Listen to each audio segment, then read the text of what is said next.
Eastern Time on the 2nd of October. Let's kick things off with a risk disclaimer. We know there's risk in trading. Please and always use trade capital only. Do not trade with money you cannot afford to lose. Whether trading stocks, options, futures, forex, cryptos, you know the deal. Nice to be back. I've been traveling a lot the last couple weeks and wasn't able to have a lot of live sessions, just some video updates here and there, some spot checks in the Discord channel, and also some Telegram updates and message updates in the trading rooms. But we're officially back, and nice to see everybody. So if you're following me out there on social media, best place to find me is here on the YouTube channel, youtube.com/Chris Pulver. Also active on the Twitter handle, verified account at Real Chris Pulver, and also my Discord channel, which the thread is Chris Pulver Trading. Let's jump into the markets today. It's opening bell. We have a pretty busy calendar to kick things off. It's officially Q4. This is going to be an interesting look. I really just think that we consider some breakouts above or below last week's candle. Try to keep the outlook pretty simple. The SPY and the Qs look a little different at this time. Let me get this out of the way here. SPY's Qs look a little bit different at this time. The Qs might have a little bit more downside to correct. The SPYs might also have more downside as well. Just think that with our trendline support here, and then a reaction that's right at the daily 200 EMA as well. If we see a push back up, high to low, lower high to lower low, lower high, I mean, we could still see a bit of a correction coming where, there might be some symmetry to this channel to the downside. It doesn't necessarily feel like the floor is falling out from underneath. Having said that, though, you could tighten up this trend line here and say that over the last 2 weeks of trading, we have made a pretty substantial break to the downside. Yes. So, having the July top, the August, September correction, it's really going to be a tough situation for the bulls unless they overtake 445. If I'm really turning bullish to think that we're going to come back and retest highs or come back to all-time highs, the bulls will have to make a pretty substantial run to 445. Otherwise, I could see a pullback coming back into this area, that trend line that I just had drawn right here. So we could pull back and we can chew into this, big sell-off candle, one of the last weeks in September. And then, like I said, maybe some more slowness. And why am I going through the SPY? Why am I starting with that instrument? Because we're looking at the broader market. We're looking at market breadth. We're looking at dollar index. We're looking at things that represent risk on, risk off, and gives us an idea of how to get positioned for the portfolio. So, like I said, weekly time frame, big indecision candle from last week. So I'm thinking ahead to how I'm going to position for Delta Trader. We might have an indecision candle, okay? An indecision candle, and that's fine. So we might actually consider a spread that we can, pin price in here around 427 or 428. If it doesn't go too much lower, doesn't go too much higher, we might see some inside trading over the next couple of weeks until the market makes a decision. We might be slow with a lot of news coming out this week. So speaking of news this week, high impact news. We have ISM PMI numbers coming out of the U.S. a couple of times. I think it's on Monday and Friday. Powell speaking for roundtable discussion. I know we have some rate decisions this week. The Australian dollar is expected to keep rates the same at 4.1. That's the Aussie or the RBA. CPI to Switzerland. This will be an interesting print. That's month over month. I'll look at also the year over year on Tuesday when we have the trading rooms. If CPI comes out and it's improved, Swiss National Bank had a rate decision recently and they decided to pause at 1.75. So maybe they can continue to keep that pause. The Swiss this morning was a little bit stronger. So I'm getting some of those pullbacks. We'll talk about that today in class for the portfolio builder, looking at position on some of these Swiss basket positions. We were up like almost 600 pips last week, and this actually is not a bad thing. Getting some pullbacks, which I'd rather see pullbacks. If we put in some interim tops, we can start putting some add-in positions and getting some pullback levels, some pivots, some pockets, some Fibonacci's, things like that. So that'll be a nice way to kind of assess our overall positioning on those. Go back to the news. So RBA rate decision, CPI to Switzerland, JOLTS job opening for the U.S., official cash rate for the RBNZ, that's the New Zealand dollar, 5.5 expected to pause. So again, we're kind of hitting that period where a lot of central banks are having rate decisions, but pausing. So RBNZ pauses. Again, look at this differential. If you have the New Zealand at 5.5, the Aussie at 4.1, it'll be interesting to see if the New Zealand dollar for the carry trade gets the upper hand. We are currently short on the Aussie New Zealand for the flex trading room, and we've been short since 108.30. So we're up right now about 130 pips. I think there's more room to the downside. We had a simple break like this. So looking at this area here. So equal highs, looking to see if we have an equal low to go after, equal low to go after. There's also a pretty large pocket. Trying to think, was it on this candle or is it this area? I think it's back here. Let me check on the daily time frame. It was a big RBNZ candle with a news event. It's right here. So it's this pocket that I'm going after right in here, and so we're starting to get in there. So this isn't a bad spot to probably start talking protect profits. If we go lower, that's fine. But certainly eliminate risk, lock in, 20 to 30 pips, and maybe trail and see if it goes down lower. But if you want to take your 125, 130 pips today, I certainly wouldn't oppose to that either. Anything else on the news front? It's a first week of the month. We should have a non-farm payroll week. We have OPEC meetings, ADP on Wednesday, which is the precursor to non-farm. Again, ISM PMI for the U.S. Thursday, unemployment claims, and then Friday, a double whammy of employment with the CAD and the U.S. So we will have non-farm payroll numbers forecasted 168, average hourly earnings 0.3, unemployment rate 3.7. So, again, another thing that we need to see for kind of the Fed to get what they want, to hopefully not influence the Fed to raise rates further. Everyone keeps talking about like, oh, they should raise one more time in November. I mean, according to the CME Watch tool, they're not raising at all, and they probably won't start cutting until fall of next year, maybe July, September next year. So the unemployment rate, if it ticks higher, that's probably a good thing to get the Fed what they want as far as softening labor market. If this all of a sudden prints at 3.6 or 3.5, if unemployment claims are steady but lower, we're just going to continue to see that narrative on a tighter job market. So while I'm at it, let me log into the YouTube page and say good morning to everybody. It's uncanny how often All right. Good morning, good morning, good morning. Yep, welcome back. Thank you very much. Let me grab this here. I'm going to post this in my Telegram update. I'm sure that I disrupted our, kind of live tradings and consistency the last couple of weeks of me being gone. So live YouTube session. We are back. There we go. All right. So copy and paste that.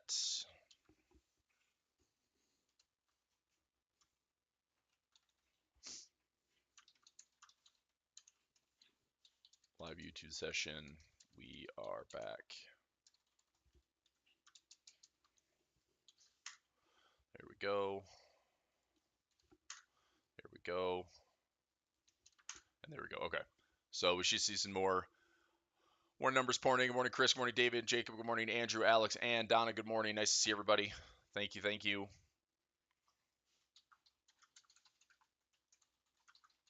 It's nice to be back. Yeah, it is definitely nice to not just be working on the laptop and kind of out of my element, tracking things on the phone. I mean, I drove 50 hours in 6 days, so it was a lot of time on the road, but I got to soak up a lot of content, get caught up on a lot of analysis, and then just get ready for the next 3 months. Let's grind out Q4. Yeah. Okay. So, questions about today, charts you'd like to take a look at. The dollar continues to kick some butt. I think we're 11 weeks in a row, which hasn't been this type of run since 2014. Very interesting. And again, I keep thinking about this is pretty uncharacteristic, right? It's been 9 years since we have seen the dollar have a streak like this. Doesn't mean that it goes on forever, and it doesn't mean that it ends. I mean, where's the dollar coming back to? It's coming right back to where I thought. This level, possibly this pocket.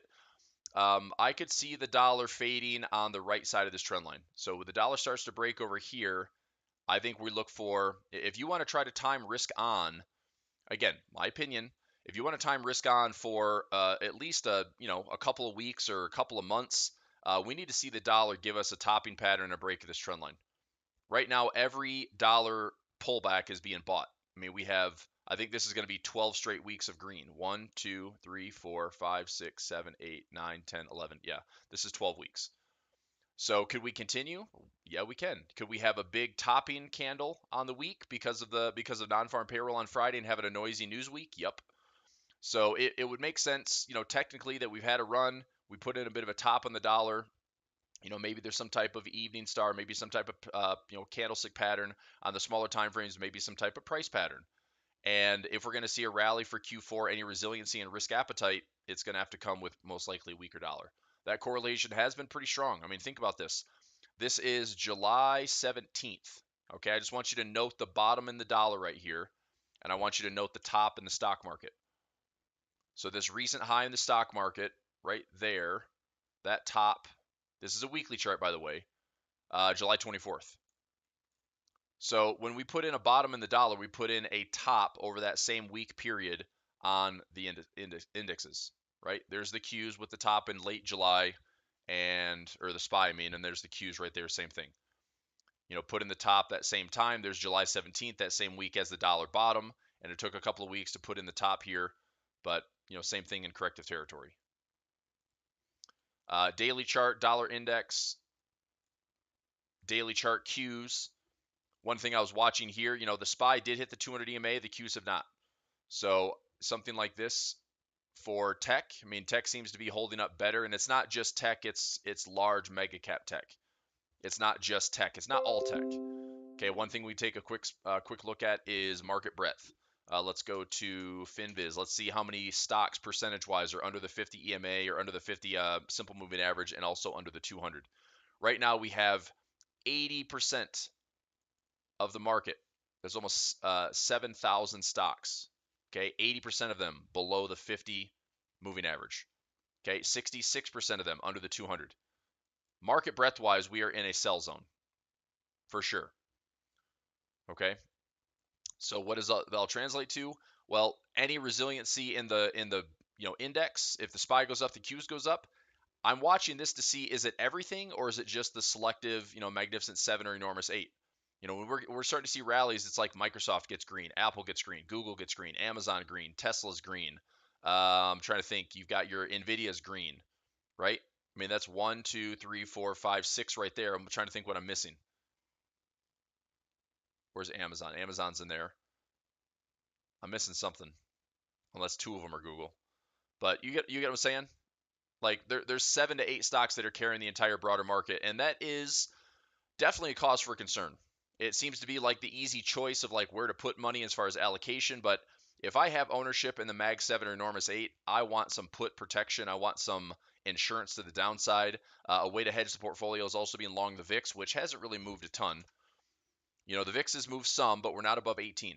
We had a spike up here in the last, let me go to the weekly chart. We have not spiked above 20. Back above 18 is decent. Sell premiums are improving a little bit. But what's the cause for concern? I don't know. Government shutdown apparently seems to be avoided with some stopgap stuff going on in the U.S. Bonds right now, if you go to the 2-year, go U.S. 2-year. Oops. I guess that's what I wanted. US O2Y, that's the yield. I'm looking at the 2-year yield. So the 2-year yield is at 5.1. We're back up to highs. The US 10-year yield is at 4.64. Wow, this blew the top off here from highs in October. That's October of last year, by the way. So the 10-year is 4.64. We're still about 0.5%. So I mean, it's the 10-year is closing the gap as far as if you think about the inverted yield curve. We had this crossover, this deep 2-year and 10-year. It looks like the 10-year is starting to close that a little bit. So at one point, I think it was 0.93% inverted, and then it was 0.7 for a while. Now it's 0.5. So the 10-year is starting to run a little bit more. Again, I don't know if this means additional higher for longer. Does this mean more rate hikes? I'm not really sure. I think the Fed is really consistent on what their messaging is.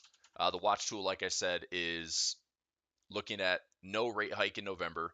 This is the next rate decision. Highest probability remains 70% that there is no rate hike. As far as cuts coming next year, July, June is still higher probability. There's no cut. So, I mean, it's just higher for longer. So July, September, possibly cuts. That is a really long period for some potential strain. It could be a slowdown in the overall economy. There could be resiliency, yes. We could have possibly higher highs in the market. We could have irrational higher highs in the market. It might not make any sense to have 7 stocks carry the entire market, but that's what market cap is it kind of piggybacks on the strongest companies. If you want equal weighted and you take a look at the RSP, this thing is garbage. right? This is the RSP for the year. It's essentially it's negative. I mean, where we started the year, I think was right here. We're right back to where we started. So the RSP has returned like 0 to 1%. The S&P is at least clinging to some gains for the year. So RSP and even the QQQE, which is the equal weighted, again underperforming dramatically compared to the actual index, or I should say large cap market weighted, right, or market cap weighted. So I'm still watching to see how this plays out. Is this more downside on the QQQE? If it is, how is it? I mean, we had this area past resistance becoming support. Q4 is traditionally bullish. Um, Timing wise, is it like a late year surge where maybe we have like a slow start to October, it picks up steam through the holiday season, maybe it's that Santa Claus rally. We just have to be ready, right? We have to be ready. We have to position for it. I'm probably going to be very directionally neutral, where if we have good volatility, I'll try to benefit from that. So that's the stuff I'm processing this week. We'll have some trade alerts going out. It'll be quite a few things. Trade alerts on the SPY, the Qs for Delta Trader. If it goes out this week or next week, probably the same thing for equities on demand. We'll have Class Sedan Portfolio Builder, so we're looking at some add-on trades. Flex trading this week, Tuesday, Wednesday, Thursday. So, like I said, back in the seat for official trading rooms again, live sessions. So happy to have that consistency back for everybody. Right. Real quick, if you are watching this after the fact, if you're not here live, I also want to post, and I do this most every week, invite for my Discord channel. And I see comments where it's like, hey, it's not working, it's not working. I don't know how it works or how it delays. There's no expiration to the link that I'm posting, but it might be as I post it now in YouTube. So this is my all are welcome to join my Discord. Okay. So that does not have an expiration. If you click on that now, you should be able to join if you haven't already joined. If you're watching this as recording, I don't know if there is some window where, once the session is no longer live, if that link gets changed all the time and I have to just repost it. But that link doesn't expire, so it should work. And hopefully you're able to get in. But I'll keep posting it on Mondays and Fridays when we're live. I have a couple of questions to get to. Comparing the Nasdaq indices, so the NQ, the futures market for the Nasdaq, and then also someone's asking about Robinhood, so I'll address those this morning in class. Okay, Wild Sue. All right, good stuff. Okay, any charts? Any charts? Let's go DXY really quickly. DXY US dollar, oil. Like we talked about in the dollar, this is 11 straight weeks of bullishness officially closed. We have a 12th straight week going up. The dollar on the weekly is still not overbought yet. There is some divergence noticeable on the daily time frame. So we are overbought on the daily. We do have some divergence on the daily. I am looking for an indecision candle this week or even a bear candle. Okay. We could start to see, maybe a spike up and then starting to retreat going into the high this week, and then looking at, late this week into next week, I'm looking for dollar weakness. How that translates, I think dollar weakness translates into some risk appetite. That translates into a more bullish stock market, and that's kind of the direction I'm looking at initially. Um, it's more technical than anything else. Obviously, the dollar can continue to be fundamental. Reason why is they have one of the highest yields of all the majors right now. You look at your G7 currencies, dollar sitting at 5.25%, 5.5%. The RBNZ is the only one that's rivaling that at 5.5%. But I think if the equities market's going to go higher, it's going to have to be on a weaker dollar. We've seen that correlation pretty strong, right? 11 to 12 straight weeks of bullishness in the dollar, and we have seen correction and downward cycles in the SPY and the Qs, right? So the broader markets have been selling off and correcting as the dollars continue to gain strength. Oil, that's been the sticky story on inflation. Oil came up and spiked up and hit that yearly pivot officially, and divergence on the daily time frame started to sell off. We hit highs around 95.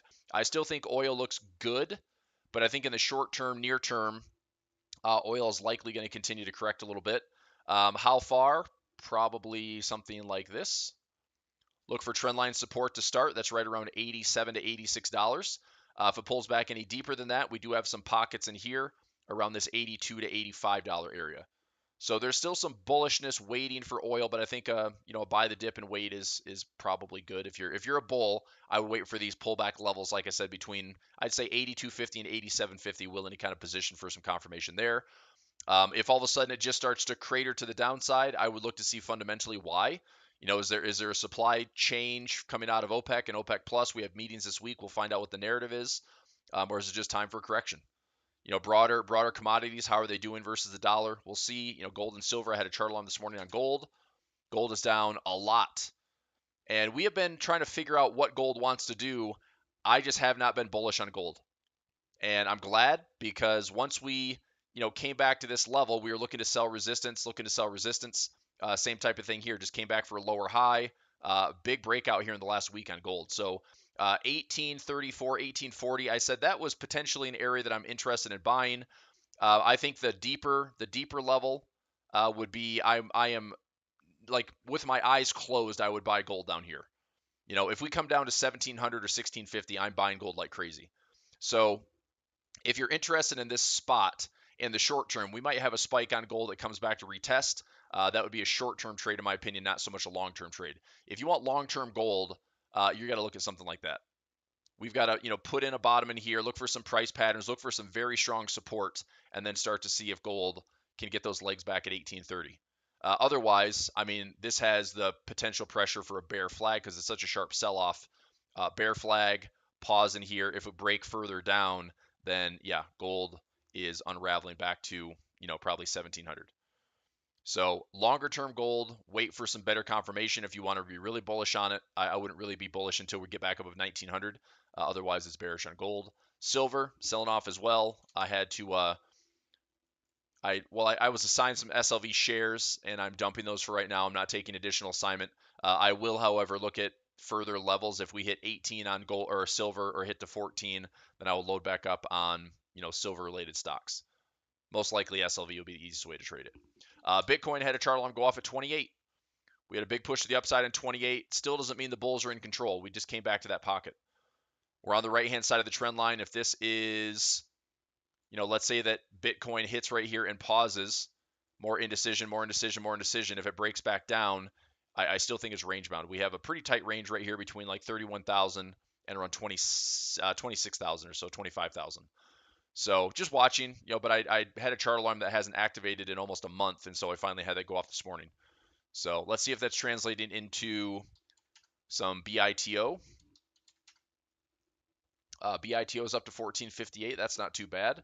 Let's see, MARA, some mining stocks up to 943. Not great. Bitcoin just has to work, right? So I don't get excited at 28,000. Bitcoin to me is, if I'm going to get excited on the buy side and bullish side, it's got to break above 32,000. That's the run. Okay. So what's interesting is Bitcoin running the way that it is to the upside and gold has been just smashed to the downside. So that correlation is kind of broken. You could go back the last 10 years and see if the dollar's up, you see Bitcoin and gold going down. Now you see the dollar up, Bitcoin is still resilient. I wouldn't say up necessarily, but resilient, and gold is opposite. So kind of broken, as far as like the correlation between those three instruments. So I think that's pretty interesting. Okay. Really quickly before we go, I'm going to start wrapping things up, get into equities on demand, start getting positioned for Delta Trader for the week. I'll probably look at a spread for the week. We might do some out of the money bull put spreads if the credits are decent. I might go through next week instead of this week because we have so much news. Non-farm payroll might not give us a lot of direction, but we have a lot of fundamental data and economic data to digest. So we'll talk about timing and positioning on that. And then of course I'll look for some directional plays this week as well intraday. Any other questions? Any other charts? Any currencies? Yeah, I mean, if you're in the trading rooms, we'll talk through all this stuff. I mean, I'm going to go through the portfolio A to Z. We don't have a ton of expirations this week on the 6th, but we're getting there. We're going to have some more expirations coming October 20th. That's a big monthly expiration. We'll look at open interest this week as well. But I think last week's, SPY and Q is going to be interesting to watch. Either an indecision week where we have some inside candles, or looking for just some clean breakouts over the next maybe 2 to 3 weeks. So I think we could get positioned for that, and it wouldn't be too bad. All right. If you do me a favor before you go, if you click the thumbs up button for me for today's video and support the channel, leave a comment as well. Just say, if you like the session, great. If there's something you want to see, let me know. But the more engagement, the more comments, stuff like that, just help support the channel and get the word out there. And we'll be back on Friday for a recap this week in the trading rooms. Let's crush it. Let's have a great month, great quarter, and looking forward to trading with everybody. Okay. All right, everybody. Thanks a lot for being with me today, and I will see you later this week, and I'll see you in the trading rooms. All right, take care. Bye.